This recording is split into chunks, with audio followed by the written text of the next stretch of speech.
Welcome to another episode of The Voice. Finally, superstar Rajinikanth is going to announce his political stance in another 5 days.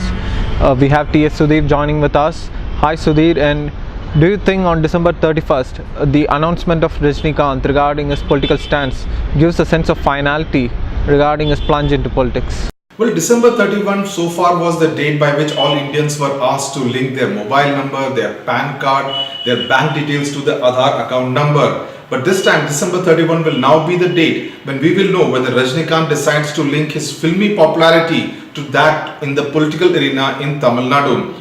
And whatever be the decision, it will definitely be some kind of a fitting finale to the kind of year 2017 has been for Tamil Nadu, starting with the Marina Beach uprising over Jallikattu, Shashikala's conviction and being sent to the Bengaluru Central Prison, Paneerselvam's dramatic revolt in February, and of course Kamal Haasan's decision to enter politics, and now the RK Nagar verdict, very surprise verdict that we saw only last week. So in that sense, Rajinikanth's decision that he announces on the 31st of December will indeed be the final blockbuster of 2017. Since 1996, we have been expecting Rajinikanth's entry into politics.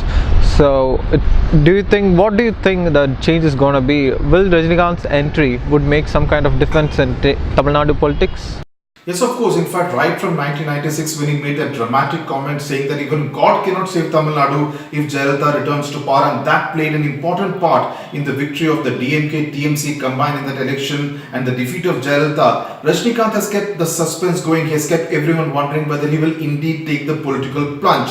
In between, many of his films have had several politically loaded dialogues, adding in a sense to the sense of suspense and mystique. Now that he actually seems to be at the cusp of entering politics, at least he seems to give that kind of an indication, and in the context of the very tainted election that we saw in RK Nagar, people, at least his fans who were there at the Mandapam where he met fans from 4 different districts today, people were talking about how under Rajinikanth we could actually look forward to a corruption-free Tamil Nadu. He's already indicated that his party, should he launch one, will not have any space for people who are tainted, people who are seen as corrupt. Tamil Nadu, in a sense, always looked up to larger than life figures, whether it be Ramachandran or Jayalalithaa, and in that sense Rajinikanth fits into that mold. But what I suspect is that he's promising Utopia, and that may not really be very practical, not very realistic in the context of the Tamil Nadu that we know today, and I would be extremely skeptical of his chances. A political entry would also put him against his all-time best friend Kamal Haasan. So how do you see that panning out?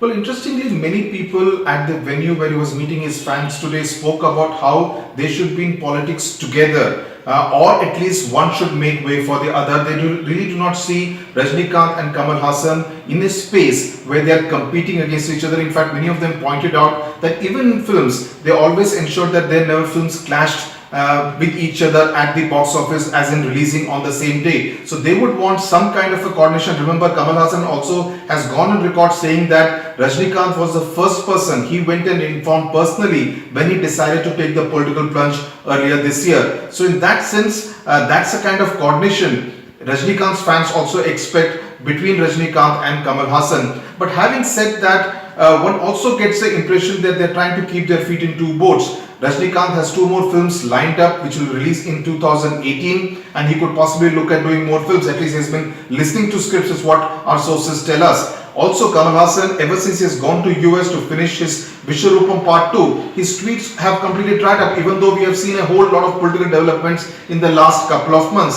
So is Tamil Nadu really looking for part-time politicians? I am not sure. Given the kind of political turmoil that Tamil Nadu has seen all through 2017, at least ever since Jayalalithaa passed away, they would expect full-time politicians who are there in the cesspool of Tamil Nadu politics, as it were, and not part-time politicians looking at politics almost like a call sheet. Thank you. We'll meet you in the next episode of The Voice.